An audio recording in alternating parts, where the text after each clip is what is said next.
सोचिए, अगर मैं आपसे कहूं कि भारत में एक ऐसा गांव है जहां मौत की एंट्री ही बैन है, जहां ना कोई शमशान है, ना कोई कब्र है, ना कोई अंतिम यात्रा। और सबसे डरावनी बात, यह कोई कहानी नहीं, यह आज भी जिंदा हकीकत है। एक ऐसी जगह जहां इंसान मौत से पहले गांव छोड़ देता है, क्योंकि गांव के अंदर मरना देवता का अपमान माना जाता है।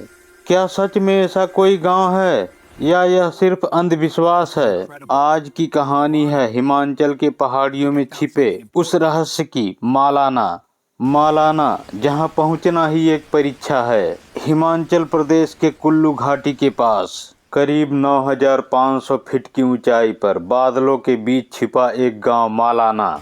यहाँ पहुंचना आसान नहीं। सकरा रास्ता, खड़ी चढ़ाई, चारों तरफ खामोश पहाड़ और ऐसा सन्नाटा जैसे प्रकृति आपको खुद चेतावनी दे रही हो। हर कोई यहाँ आने के लिए नहीं बना। जो यहाँ पहुँचता है वह सबसे पहले महसूस करता है एक अजीब सी ऊर्जा, शांति भी और डर भी। आखिर कौन है मालाना के लोग? मालाना के लोग खुद को दुनिया से अलग मानते हैं। उनका दावा है कि वे आर्य सभ्यता के वंशज हैं। कुछ लोग तो यह भी मानते हैं कि उनके पूर्वज सिकंदर महान की सेना से जुड़े थे, जो यहीं आकर बस गए। सच क्या है कोई नहीं जानता, लेकिन एक बात तय है, इनकी भाषा अलग है, इनका खाना, पहनावा, त्योहार सब अलग हैं, और तो और इनके कानून पूरी दुनिया से अलग हैं। इसलिए मालाना को भारत का सबसे पुराना लोकतंत्र कहा जाता है। यहाँ सरकार नहीं, देवता राज करता है। मालाना में कोई सरपंच नहीं, कोई विधायक नहीं, कोई राजा नहीं। यहाँ राज करता है जमलू देवता। मालाना के लोग मानते हैं जमलू देवता ही इस गांव के रक्षक, न्यायाधीश और राजा हैं। हर फैसला देवता के आदेश से लिया जाता है। अगर दो लोगों में झगड़ा हो जाए तो कोर्ट नहीं, देवता की शपथ ली जाती है। घी का सच बोलने वाला बर्तन, पुराने जमाने में यह बेहद डरावनी परंपरा थी।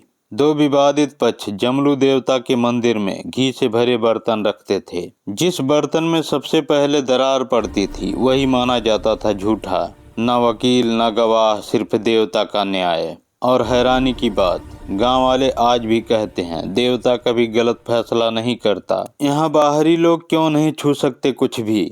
अगर आप मालाना जाएं तो एक बात याद रखें, किसी के घर को मत छूना, मंदिर को मत छूना, यहाँ तक कि दीवार को भी नहीं। अगर गलती से कोई बाहरी व्यक्ति छू ले तो उस जगह को तुरंत शुद्ध किया जाता है। यह नियम आज भी सैकड़ों साल बाद वैसा ही लागू है। लेकिन अब आते हैं इस कहानी के सबसे डरावने हिस्से पर। मालाना में मौत क्यों नहीं होती? मालाना में गांव के अंदर कोई नहीं मरता, कम से कम कागजों और परंपराओं में नहीं। जब किसी व्यक्ति को लगता है कि उसका समय नजदीक है तो वह खुद गांव से बाहर चला जाता है। वहाँ एक जगह है जिसे कहा जाता है मुक्ति स्थल। वहीं जाकर वह अपनी देह छोड़ता है। आखिर मालाना में मौत को अपशकुन क्यों माना जाता है? मालाना के बुजुर्ग कहते हैं जमलू देवता ने आदेश दिया था कि गांव के अंदर मृत्यु का कर्म नहीं होगा। आखिर क्यों? क्योंकि यह गांव देवता की ऊर्जा से संचालित है और मृत्यु की नकारात्मक तरंगे उस ऊर्जा को दूषित कर देती हैं। इसलिए गांव में शमशान नहीं, कोई अंतिम यात्रा नहीं, कोई जोर जोर से रोता नहीं। जब किसी की मृत्यु होती है पूरा गांव मौन हो जाता है। शोक नहीं, सिर्फ शांति।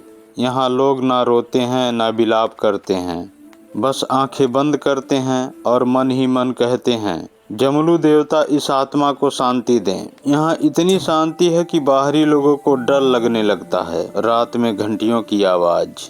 कई यात्रियों ने दावा किया रात के समय जब पूरा गांव सो रहा था तब हवा में घंटियों की आवाज गूंजती है, जबकि मंदिर बंद होता है। कुछ लोग कहते हैं यह देवता की उपस्थिति है और कुछ लोग कहते हैं यह पहाड़ों की हवा का खेल है। लेकिन जिन लोगों ने भी सुना वे कहते हैं कि आवाज सामान्य नहीं थी। लेकिन वैज्ञानिक क्या कहते हैं? वैज्ञानिक ने भी मालाना पर अध्ययन किया। कुछ रिसर्च में पाया यहाँ की मिट्टी और हवा में ऐसे तत्व मौजूद हैं जो इम्यूनिटी सिस्टम को मजबूत करते हैं। लोग कम बीमार पड़ते हैं, औसत उम्र ज्यादा है। तो सवाल उठता है क्या यह सिर्फ प्राकृतिक है या फिर वाकई यहाँ कुछ अलग है। विज्ञान बनाम आस्था। विज्ञान कहता है जब कोई समुदाय किसी विश्वास को पीढ़ियों तक जीता है तो वह विश्वास उसकी वास्तविकता बन जाता है। लेकिन मौलाना के लोग यह कहते हैं कि यह विश्वास नहीं, अनुभव है। उनका कहना है कि जो भी इस गांव की ऊर्जा को महसूस करता है वह इसे कभी नहीं भूल पाता। तो सच क्या है? क्या मौलाना में वाकई मौत नहीं आती, या मौत को गांव से बाहर ढकेल दिया जाता है?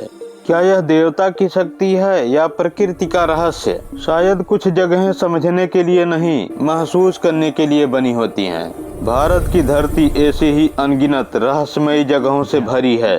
हर पहाड़, हर घाटी, हर गांव अपने भीतर एक कहानी छुपाए बैठा है। और मौलाना उन कहानियों में से एक ऐसी कहानी है जो आज भी हवा में फुसफुसाती है। अगर आपको यह रहस्यमयी कहानी पसंद आई तो हमारे चैनल को सब्सक्राइब जरूर करें, क्योंकि यहाँ कहानियाँ सिर्फ सुनी नहीं जाती, महसूस की जाती है। मिलते हैं अगली कहानी में, जहाँ इतिहास और रहस्य फिर से टकराएंगे एक नई कहानी के साथ।